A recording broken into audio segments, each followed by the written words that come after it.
Okay, and it's saying that we're live.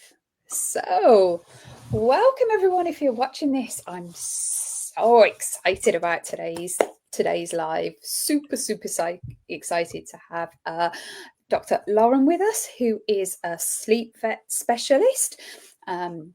So just before we get into that, if you're brand new to the lives, I'm Claire. I run Insight Hounds. I work exclusively with sight hounds and I specialise in X-racing greyhounds.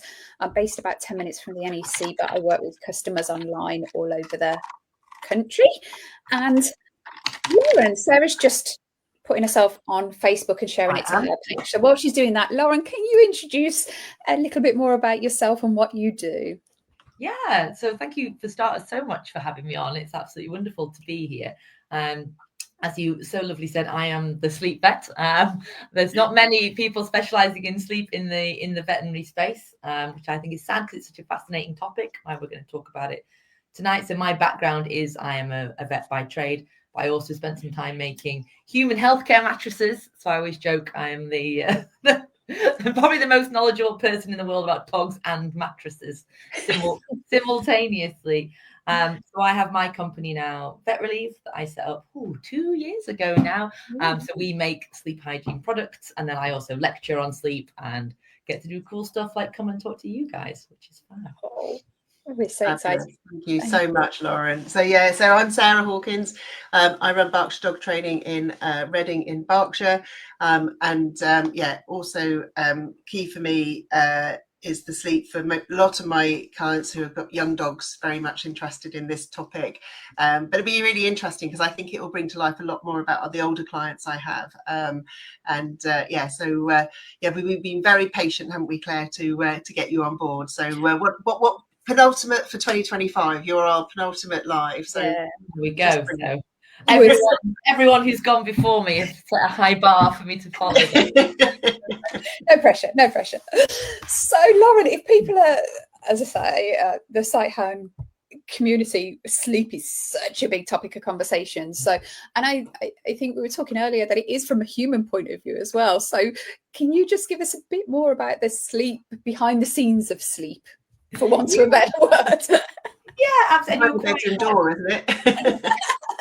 We're always talking about sleep all the time, aren't we, as people? And you don't have to be medical for that, right? We were just saying before we came on, you're down the coffee shop with your friend. What are you talking about? You had a rubbish night's sleep, you snapped at your husband, or, you just can't hold your mental list anymore because you're so tired. It's just, you can't remember things the way that you would normally. Or the other way around, right? That you're doing poorly, but now you've had that, that the sleep of the dead, right?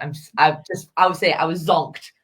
12 and a half hours, I've woken up and I'm on form now. So we're always talking about how sleep impacts our own kind of pain perception, our own behaviors, our own just general well-being. And then a lot of the time that transition doesn't happen when we're talking about our pets, when actually all of those same things are true. And a lot of the sleep architecture is exactly the same for us. Sometimes slightly less well described, because there's been a lot more research in sleep than in pets. But where there has been research that's been done the same in both sides, we almost always see that they correlate. So there's a lot that we don't know, but we often work on the assumption then that where there is that grey area, that we're going to be they're going to be guilty until proven innocent, that it's the same for them as it is for us. And that's the assumptions that we work on from a clinical point of view. Probably the best place to start, I think, is just to give everyone a bit of an overview of what on earth sleep actually is. That having done it every day since you were born, you probably can't define it. Very good point. Because despite the fact that we've all done it all through our lives, actually can look very different in different species. For example, jellyfish will pulse slower at different periods of the day, and migratory birds and some dolphins can sleep one hemisphere of the brain at a time, and some of the species of dolphins will micro sleep. They'll sleep for like 0.07 seconds at a time, enough times to sleep 6 hours in a 24-hour window. So what links all of those things as being the same biological process? To force something to be sleep, you have to have three things. One is you have to have some level of regulation. I think if you don't get enough, your body's trying to get some more of it. And if you have plenty, then you have a little bit less the time after. So that homeostatic regulation, we call that. Always trying to get the right amount for that species. Of course, that's species dependent. And then within that, individual dependent, and within that, age dependent, and all of those other factors. But the body knows what it needs and will try and get to about the right amount of sleep for that individual.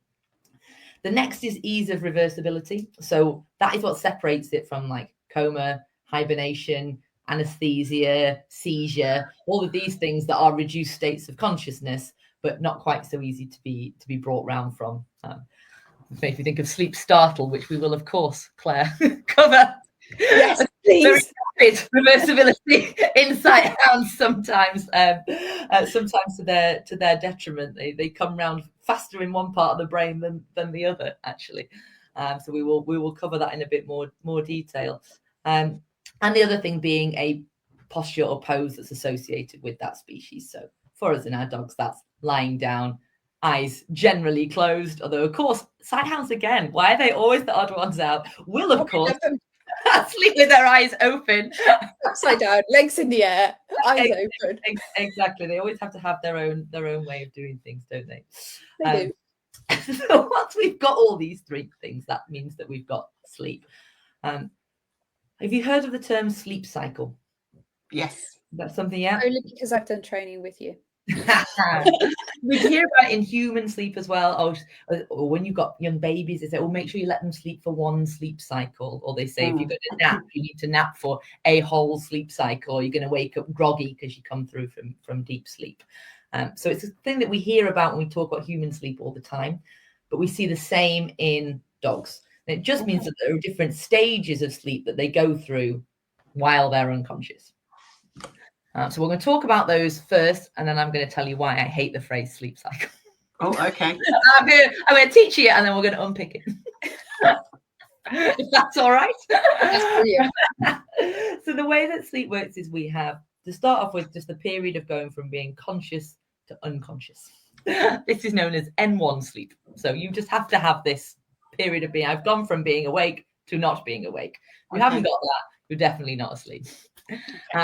Which then takes you into, we're going round our circle. So I'm backwards, aren't I? Which way? Does this round that circle to N2 sleep, which is light sleep. So this is just when your body's preparing for all the good stuff, all the reparatory things that we need to do, resetting all the neurons, remembering everything from the day, processing anything that's happened emotionally. You can't just go straight from being awake to unconscious straight into the work, right? You've got to get ready. So I like to think of light sleep as like the bit before you arrive at work, like having your breakfast and getting dressed and doing your teeth, or just getting the body ready to do the stuff. And we're going to come back to light sleep in a little bit because it's a really fundamental part of sleep hygiene. But once we're ready to do the good stuff, we've got through the light sleep, we then get into N3, which is deep sleep. And I like to think of that as body repair. This is when all your body tissues are resetting, all the neurotransmitters that you've released during the day go back into the neurons, ready to go again. Tissue repair starts to happen. All of these things start to reset from a physical point of view. And then finally, we get into our fourth and last stage, which is REM, or dream sleep, which for a behaviour point of view is where the real magic happens, right? This is where we're processing what's happened during the day and preparing to take on board emotional resilience for the next day. Okay. And really, really interestingly, if dogs have had, for example, a traumatic incident, a dog-on-dog incident, or they've been stressed left or something like that, they will spend more time in REM sleep that night. And this has been proven, processing what's happened. And if they don't get enough sleep, of course, then that processing can't happen. So it's a direct example of how one day's actions will directly impact their sleep structure of that night to follow. Very cool. And of course, if you're not getting enough REM sleep, that is when you start to be slightly grumpier the next day. You can't take some of those kind of microaggressions or that you might normally brush off. So for us, the example would be, I always use the dishwasher one, right? So normally, if you put something in the wrong way around, I just go, just get on with my day. But if I haven't slept well, I'm like, babe.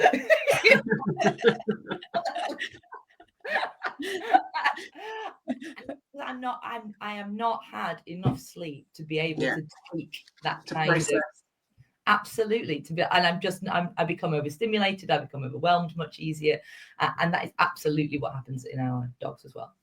So recap: N1, going to sleep; N2, getting ready for the good stuff. Think of it like getting ready for work. N3, deep sleep, that's the body repair. And then REM sleep or dream sleep, that's all the behavior stuff. That's brain repair and reset and processing. So if you've got that, you've pretty much got the fundamentals of sleep down. But this is why I don't like it to be called a cycle. What doesn't happen is you do N1, N2, N3, REM, wake up, or start again. And it doesn't work like that. And you know, if you, quite a lot of us are wearing these kind of Apple Watches or whatever health trackers now, aren't we? And if you look at your own sleep cycles within that, you'll see that you don't do 1, 2, 3, 4, go around again in all night. That's not the way that it works. I like to think of it much more as being like a block of flats. So in order to start being asleep, I have to have a foundation, which means I have to be unconscious. If I'm not unconscious, I can't build any other kind of sleep on top of that. And then next thing, I now need to build my light sleep on top of this, because I have to be prepared. I can't go straight into the work. Just like I can't wake up in the morning and be at my desk. It's not possible for me to do that. There's no way. I have to go through that preparatory stage before I can do work. But once they're here, and dogs are especially very good at this, they can kind of wander between being light sleep and being in that real transitional phase. Dogs are brilliant at that transitional phase. Actually, they actually think that dogs spend about 1/5 of their life in this not quite asleep, but not really awake either stage, just somewhere halfway between the two. And we see it all the time. They're just like kind of there. So, I'm just amazed how quickly they can sometimes feel like they're in the deepest sleep possible, and you're lying there going, I really want to sleep myself, but your dog is just snoring, you know, and you're just like, how do you I want to do what you do sometimes. Show me the way. Yeah, exactly, because all of a sudden they are just in that what appears to be that lovely deep really restful sleep, and you're still counting sheep. Yeah, tell me about it. So once they've done that, they've come through their N1, which they say they can linger in or they can go through very quickly.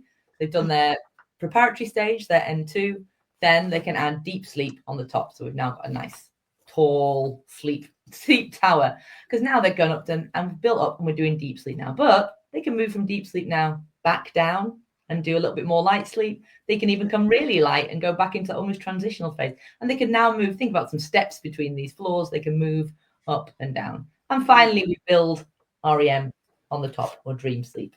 And once you've got all of those, they can wander up and down between all of these floors until the time is up on their sleep cycle, somewhere between 20 and 40 minutes. And then it all comes crashing down and we start again, and they build another one. And that's the way. Cycle isn't really a very good way of describing that, because actually they're trundling up and down. And that's a simple, when you say the cycle, people say, well, actually, sometimes I've fallen asleep and I wake up 10 minutes later and I was already dreaming. I was like, actually, you might have gone up through those things really quickly in that sleep cycle. And that's fine and normal. And you might well come down. But the problem we find when we have disturbed sleep, if you think that your dog's building, gone to sleep, starting to build, got into light sleep, disturbed. Now we have to start again. Okay. Disturbed. Yeah. What happens is every time you're disturbed, your block of flats falls down.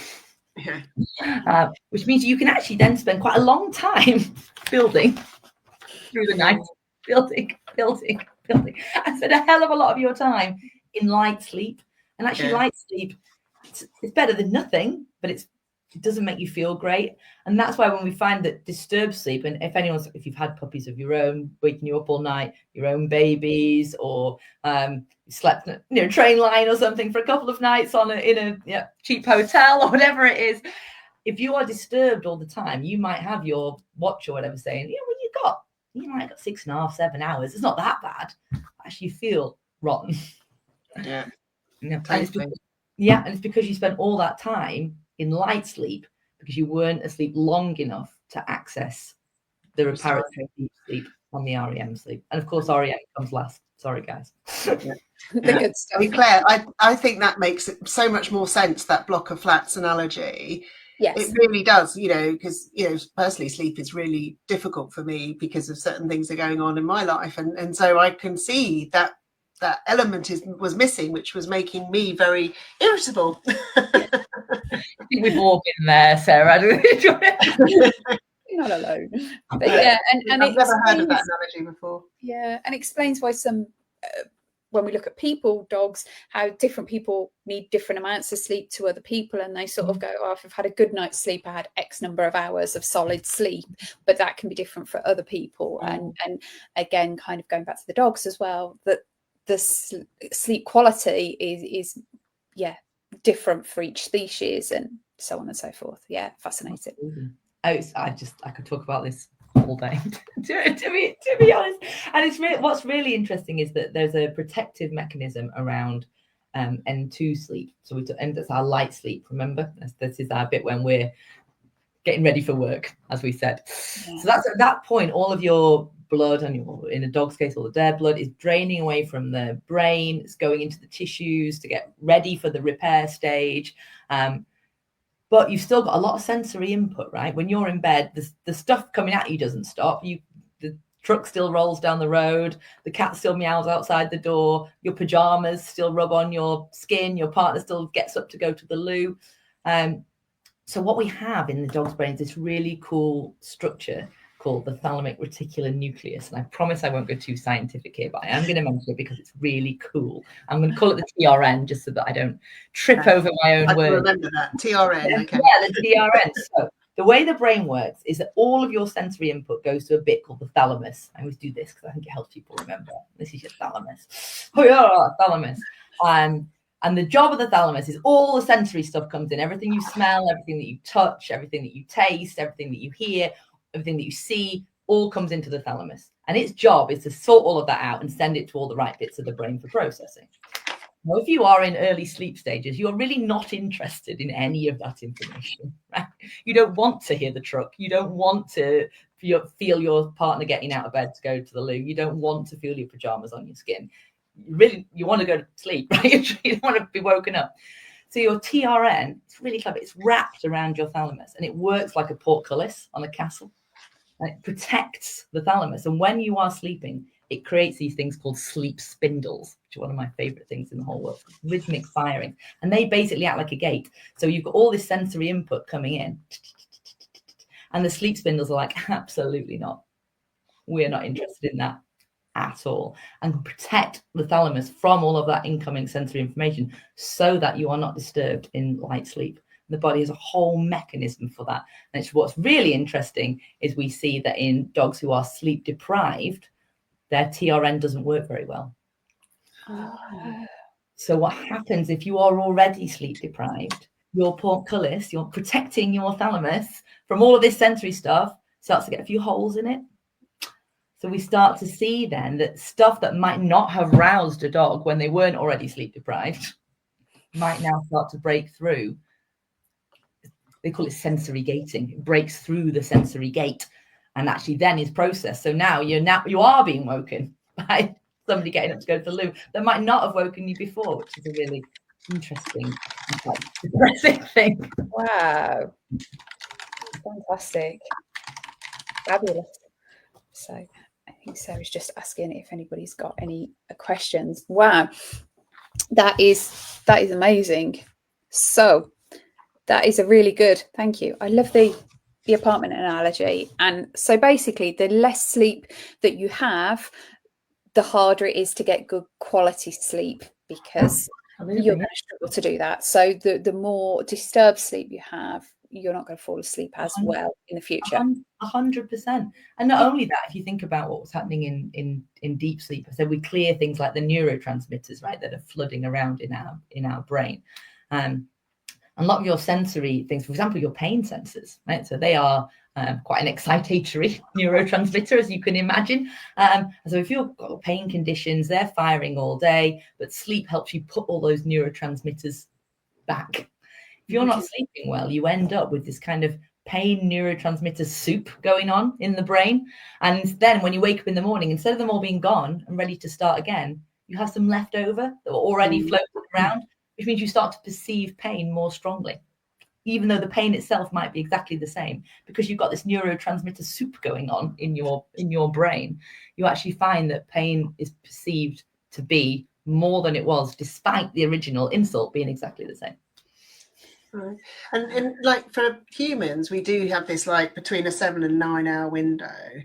And so, you know, is there that theory? And also, I think for humans, they say, you know, that before you go to sleep at midnight, it's a better quality sleep. I mean, these might all be myths, but these are ones that I know of, you know, and trying to work out what your pattern is so that if you have a tendency to wake up early. Now, obviously, we might, you know, look at it from a dog's perspective and go, well, especially mine are 9.5 now, and they appear to sleep an awful lot.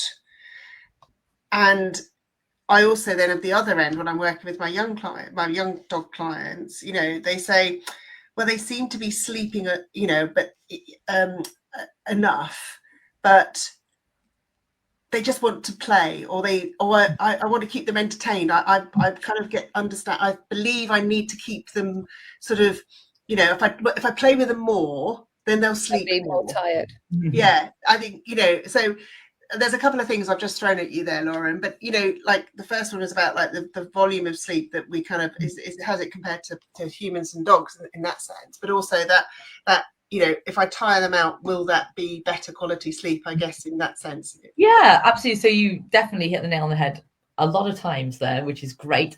So for starters, dogs need more sleep than us. So that's a fundamental thing that a lot of people miss when they get a dog, especially for the first time. And you hear a lot of time, oh, the dog goes to bed when we do, and we know it's time to get up because the dog wakes up at 6 for breakfast or to go out for a wee or whatever it is. And that's great. If they're sleeping all that night, that's perfect. But that maybe is I'm lucky if I get 8 hours, but I have small children. But, you know, somewhere around 8 hours a night is quite common for a human. But that's kind of us then. We're what we call monophasic sleepers. We sleep once and we do it in that block, and that's us. But that is not enough for dogs. They are between 10 to 14 hours, and that's your healthy adult middle-aged dog. I mean, as we know, just like humans, babies and the elderly can sleep much more than that. In fact, puppies and older dogs can be up to 20 hours a day if they, you know, the very old and the very young. So we need to be able to facilitate that. So that means that your dog that sleeps with you overnight is already, if they don't get any sleep in the day, is chronically sleep deprived. Right. Lauren, just on that, there's a great question coming from Angela, which seems perfectly timed, because she said, why do sighthounds sleep so much compared with other dogs? And is there a reason? So I just want to bring that up while we're on this topic, because it goes with what you're talking about. So interesting. It's really hard to tell if a dog is asleep, or if they're in that kind of very chilled, well, they call it quiet wakefulness is another word for it, that like N1 drifting, drowsy state, because it looks externally exactly the same.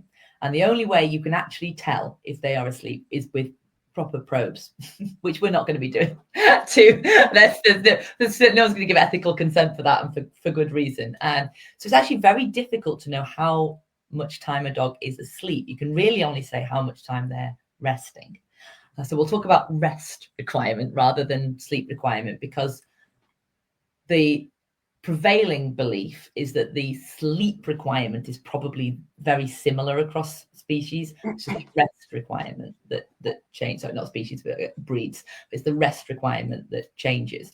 It probably comes down to they've been built for short bursts of very intense activity. So from what are we required for, that we put all our energy into this, and the rest of the time we're rebuilding that energy. And of course, that is their ex-racers, then that's very much reinforced by how they are kept in the racing kennels, which is you go in there and you stop until you're needed, and then you come out and you go.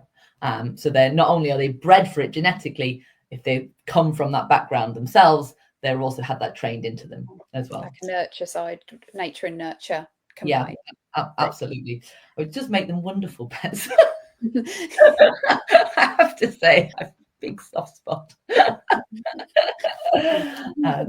Okay, so they rest more than the other breeds because of that genetic. I need to go and run, and then they're sprinters, not marathons. So kind of they often get compared to things like cheetahs and bigger cats and things like that, because they have that same kind of like napping side of things. So yes, which is perfect. And a cat, by the way, would do all these things I'm talking about with sleep cycles and spindles and thalamuses.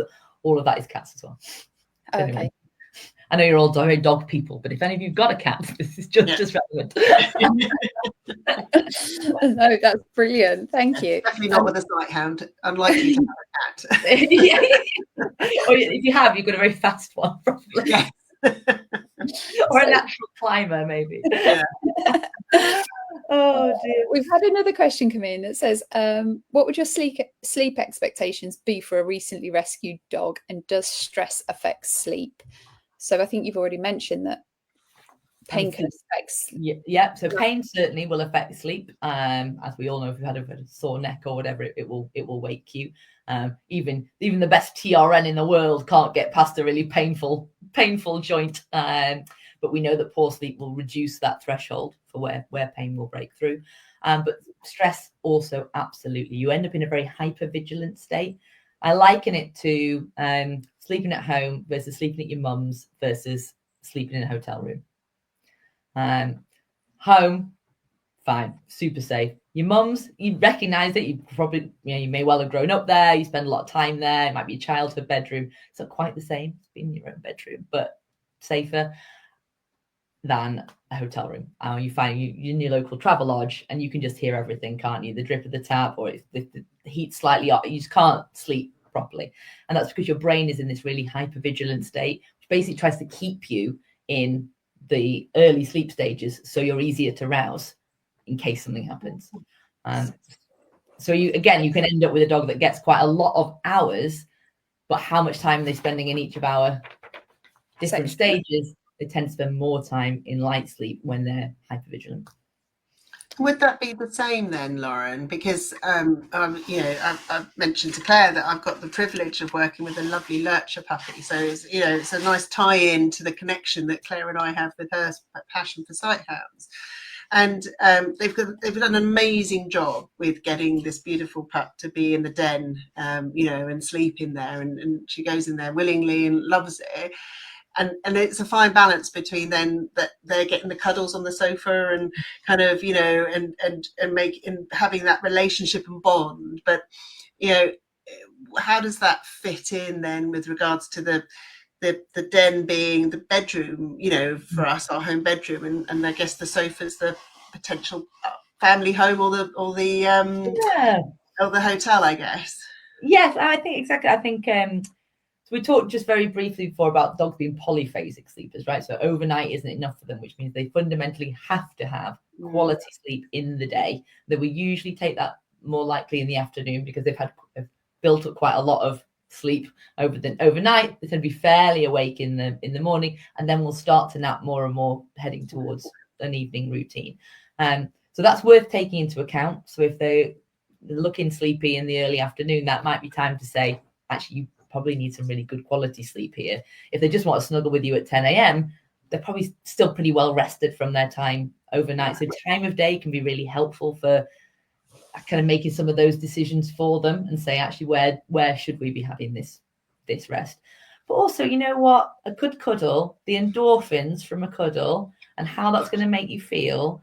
I like a cuddle before I go to sleep. I then like to be like, and now you go to the very far side of the bed because I don't want no challenge to my TRN. You can go over there. But that feeling of warmth and connection is really important for quality sleep. That's what builds the safety when they go in the den. If they don't feel safe in the home, then being in the den isn't going to be the answer to that. Yeah, no, that's really helpful. Thank you very much. That's great, thank you. Lauren, we're getting a lot of questions coming in. Excellent. I love it. I might not be able to answer them all, but keep. I've not even talked about sleep startle yet, and we are two. I know we are definitely covering that because it's a question I get so much. So we're definitely covering it. So somebody said, Oh, Angela said, also, if humans experience pain or other things differently if they're sleep deprived, do dogs have the same symptoms? We believe so. We are sparse on some of the research, but the papers that do exist, they're often combining it with various pain medications and things like that, insinuate that it does. And the World Small Animal Veterinary Association's pain guidelines that they published a couple of years ago, so that they believe that there's enough evidence to say, yes, in dogs, sleep deprivation will increase pain perception. I think there's still more work to be done on it. So I always like to put some caveats in there. But again, coming back to that kind of guilty until proven innocent, if we know it's happening in people and we have some evidence that it's there in dogs, I think it's a really important thing that, especially when we're talking about chronic pain conditions, we really need to be looking into. Considering it, because she's also said, is it possible that this can come out as aggression in dogs? So I suppose, just as you were describing at the start, that you can be more irritable about the dishwasher. 100%. So you can, and that kind of can come across almost like, it's a word called allodynia, and it means like pain that's just seems completely a different pain response to what you'd expect from what that problem is. And sometimes even you see what looks like a pain response, but from some sort of connection with the dog, an area distant from where the actual problem is. So just a pain response that doesn't seem to match the physical symptoms. And that can absolutely be seen or exacerbated by sleep deprivation, because you get that double whammy of it hurts more, and also just get off me. Like I can't tolerate this interaction right now. And that's the puppy biting for sure. I always know that if a puppy's biting an awful lot for a young dog, it's often because they're not having enough sleep and they're just getting into that, like, just leave me alone. We thought what we've all been there. Definitely. So it's often if they get enough sleep, then the biting does normally calm down a lot more in that sense. So. The puppy, the overtired puppy. Another one we've got is, we've also been told not to wake a sleeping greyhound, but would this apply to them in all different states of sleep? So all the different states. So I think, especially with greyhounds, because of their propensity to sleep startle. And in general, I wouldn't wake a sleeping dog unless you really have to, because we know that they physiologically require more sleep than us. And if they're having that physiologically required sleep, I would really leave them to it. If they've managed to get, but if you have to go out, you have to go out. The world exists around, and the dog has to fit in, doesn't it? At the same time, there has to be some give and take. So I'd say, whenever you're going to be waking a dog, it needs to be, I would always use verbal cues to wake a dog. Start soft. Wouldn't wake a dog with a physical touch at any point. Like any dog with physical touch, I wouldn't want to be woken up by a physical touch. That would jump scare me, being woken up by someone's hands on me. We don't wake each other up like that, do we? No. I mean, the only person who does is my daughter, who jumps on my husband, and he hates it. So that's his sleep startle. And I think, like you say, you don't know how you'd react if you're in a very deep sleep and someone startled you. You don't know how you're going to react. So there's a couple of other questions which I think will feed into some of what you're saying. But the sleep startle side of things, so then how does that, are the dogs in a certain stage of sleep when they sleep startle, or is it can it happen in all different stages, or how does that work? It can happen at any point, but there are some risk points. So one of those is the transitional stages between sleep. Actually, which is quite guided by sleep spindles with those things that the TRN are making. They also help us transition into different stages of sleep. They're really important in how sleep architecture is formed. And those transitions, they believe, are those where they might come slightly lighter and therefore be more likely to be woken by quite a small noise. We also have REM sleep, so they can self-startle through dreams, or they can be startled by an external stimulus. It's like us, isn't it? How many of us have had a nightmare and you might suddenly jump, you wake yourself up, don't you? Yeah, absolutely. And they can stop. Oh, sorry, I was just going to say, the dogs start barking in their sleep, and it's normally like a weird bark compared to normal, and then all of a sudden they jump. Yeah, and you don't know what they're dreaming about, but especially if they've come from a ghost kennel environment, they might have had some not quite unpleasant experiences in there. And just like us, what they have experienced in their life will impact on what they dream about. Well, yeah, we just I don't know if the greyhounds do it, Claire, but I know my two, that occasionally their tails are wagging, and so you can't just imagine what they must be dreaming about, because it just comes, you know, they're wagging away, and you just think, oh, they must be having such the best time ever. We get the woofing and the chasing, and it was Yeah. really interesting. We had Freddie saw a bit of a tangent, but Freddie saw like this. We had a walk where there was loads of squirrels, and he was so like, whoa! And he came back, and that night there was so many like woofs and little running, and we're like, oh, I think we know what you're thinking about. You're dreaming about the squirrel chasing, because there was all these little like twitchy runs after them.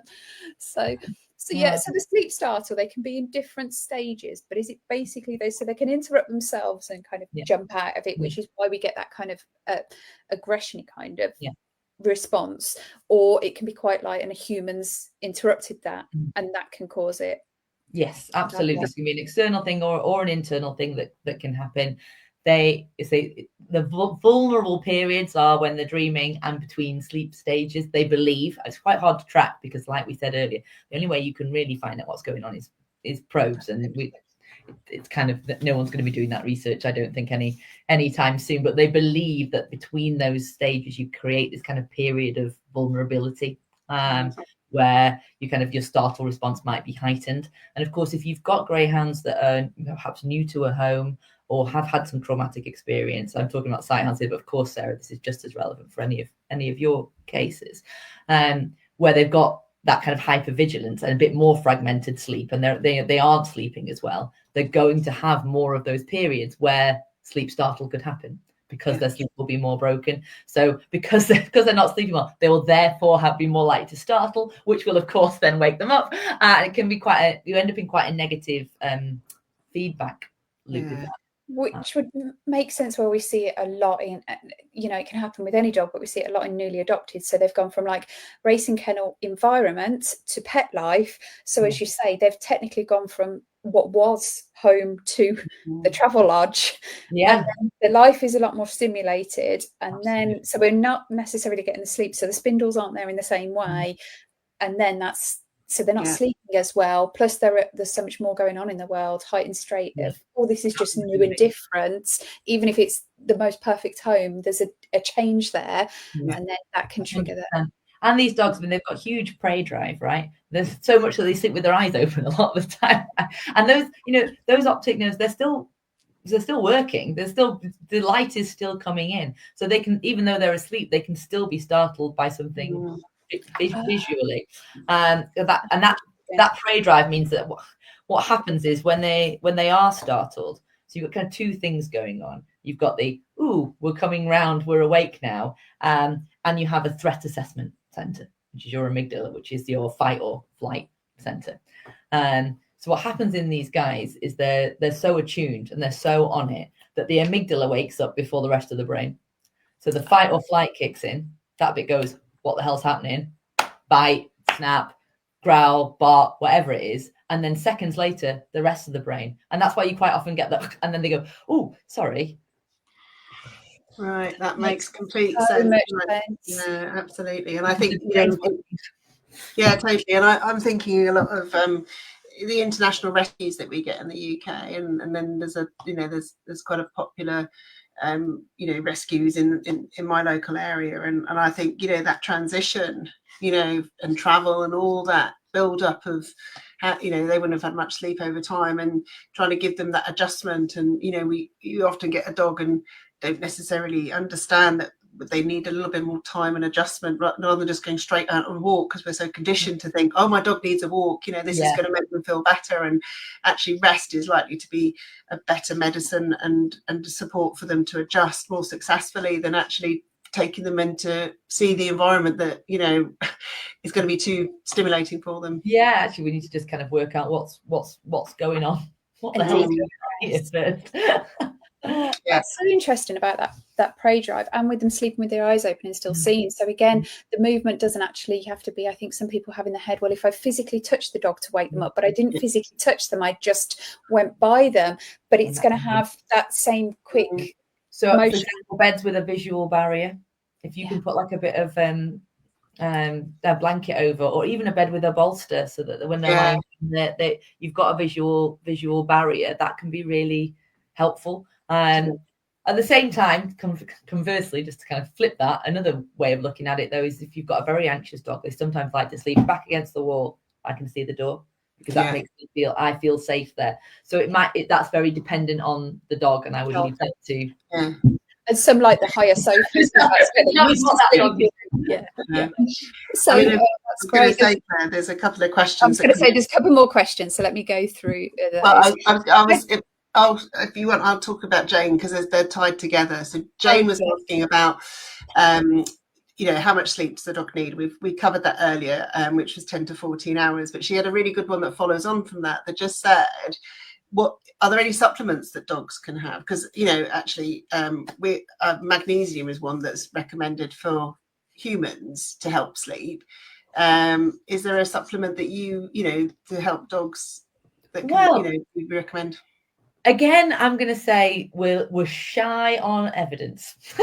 So I'm always very cautious recommending things. I got into sleep once I'd left being a practicing vet. I don't dispense now. However, I have colleagues who have tried melatonin in dogs with good effect. We are talking a small sample size, and more anecdotal than proven. But melatonin might be helpful for dogs, especially that are getting out of their sleep-wake cycles, thinking about these greyhounds that are waking at 3 to 5 in the morning. They might be candidates for supplementary melatonin and things like that. But I think that would have to be in conjunction with the local vet of that dog and try and find it out. With an eyes open that it might not do anything.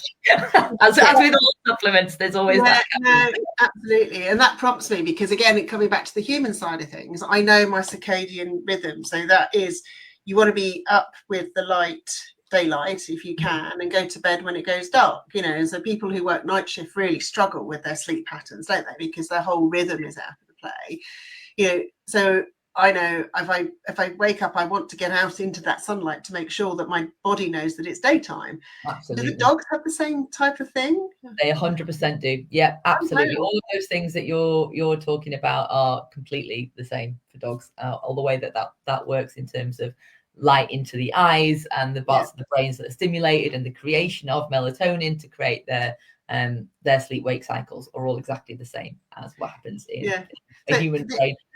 It poses a question for me, Claire, that I wonder if you don't take your dog out first thing in the morning, then just because sometimes you might not get out until lunchtime, it'd be interesting to understand whether or not that might have an impact on their quality of sleep later, because their routine is slightly adjusted for one factor, but also the fact they're not getting that circadian rhythm like we would be,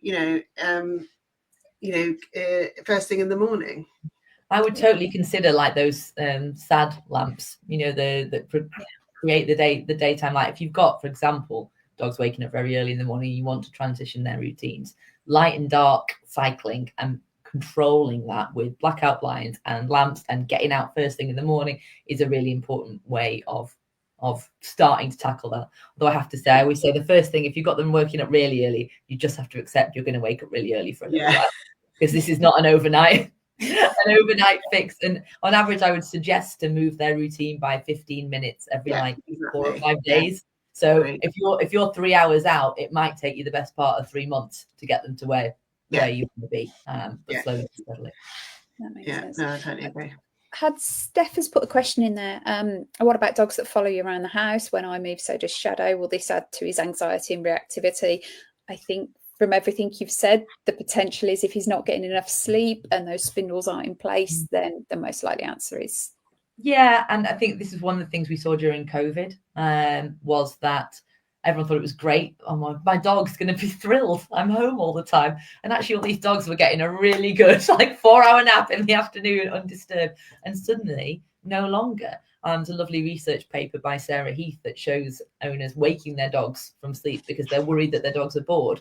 All of this stuff comes from deep love, and it's of course, I've definitely woken dogs before I got into all of my sleep things. You know, you're right down there, darling, like comfy.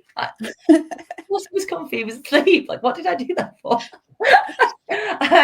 But so it comes from a really good place. But actually, I've spoken to some behaviourists now who are sending people back to the office. Like, you just need to leave the dog alone. Yeah.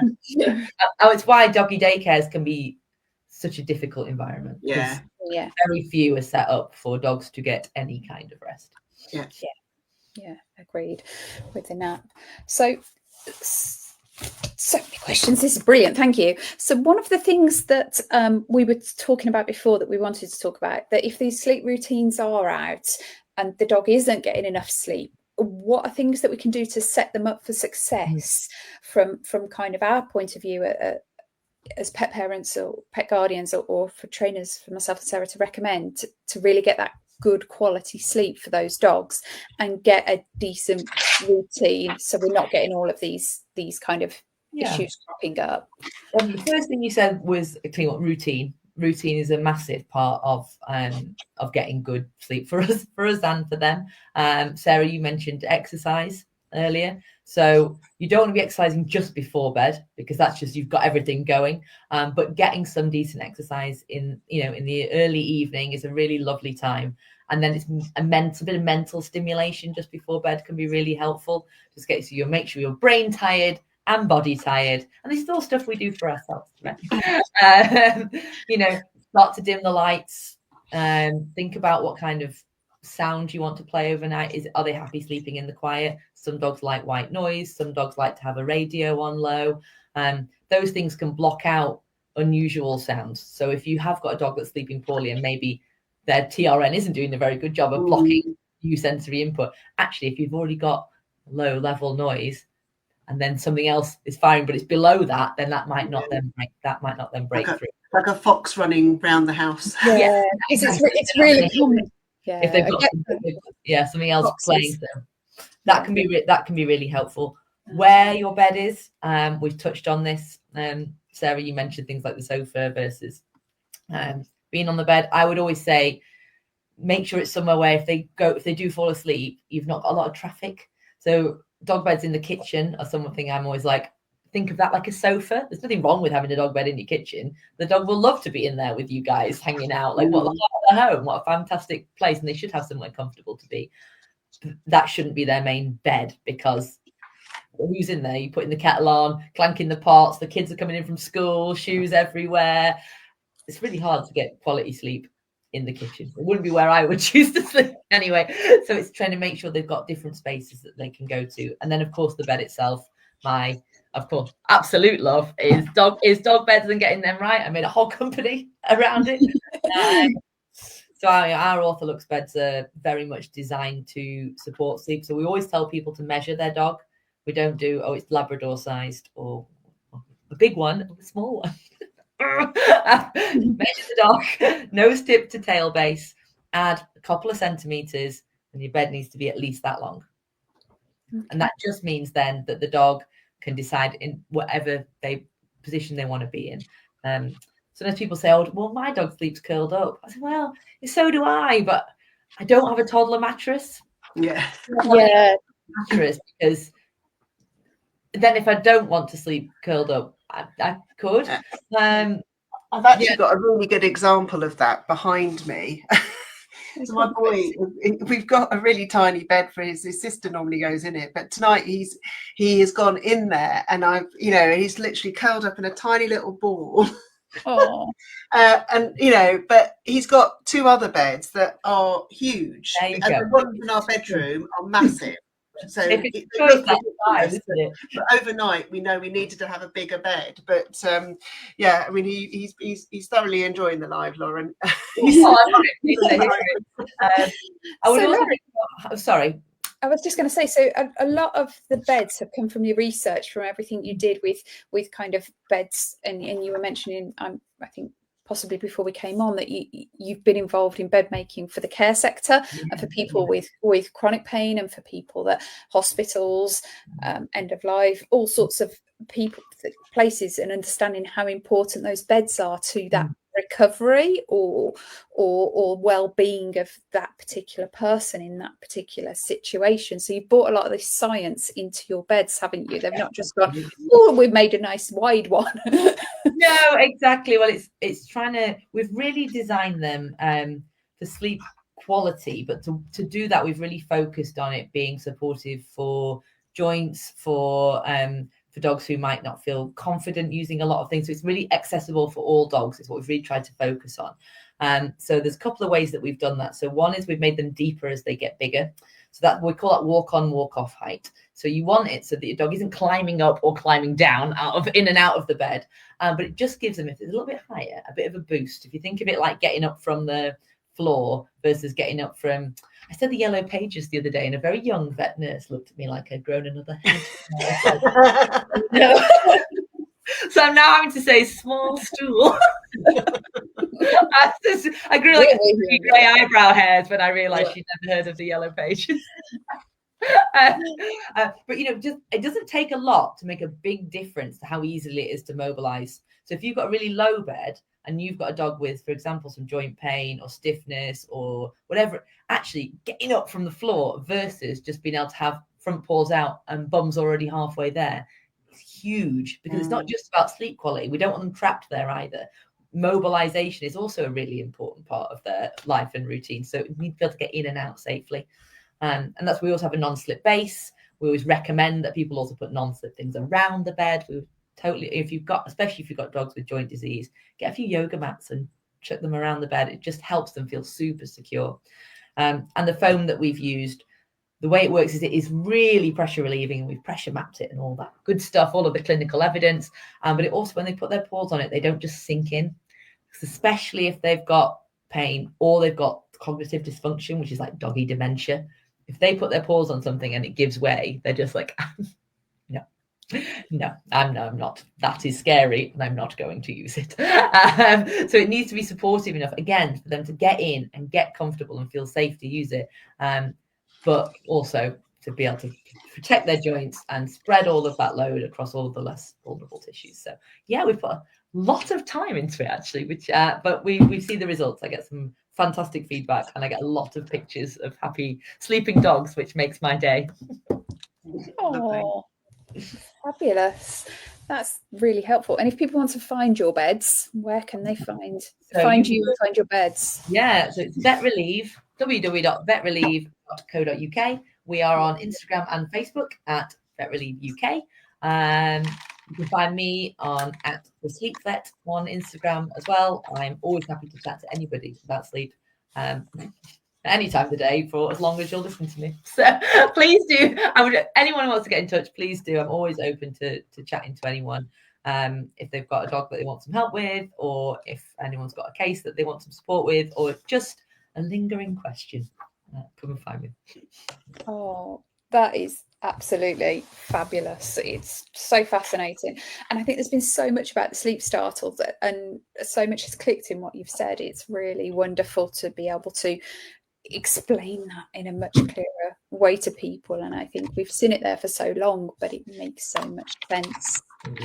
And I think when we've talked to you in the past, you sort of say, if you're in that like really deep sleep phase as well, someone comes and wakes you up, you feel sick and everything, don't you? Because you're horrible. Yeah, your body's gone into this, everything's elsewhere working. So all the blood's down here, it's not up there.